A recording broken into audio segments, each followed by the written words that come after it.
O hip thrust é un dos mellores exercicios para traballar o noso glúteo, pero só faz ben. Hoxe vou ensinarche varios trucos para sacarlle o máximo partido a este exercicio e notar de verdade o traballo. Se che gusta este tipo de contido, gardo para máis adiante. Primeiro truco, a colocación dos pés. Asegúrate de que ao subir os tibiais queden prácticamente verticais. Se tes os pés demasiado lonxe ou demasiado preto, vas perder a activación no glúteo.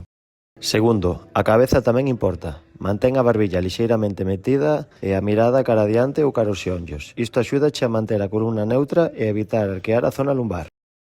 Terceiro truco clave, fai unha pequena pausa arriba. 1 ou 2 segundos contraendo forte o glúteo marca unha diferencia enorme. Non teñas presa por baixar. E o último, controla a fase de baixada. Baixa de forma lenta e controlada, sentindo o músculo en todo momento. Menos rebote e máis tensión.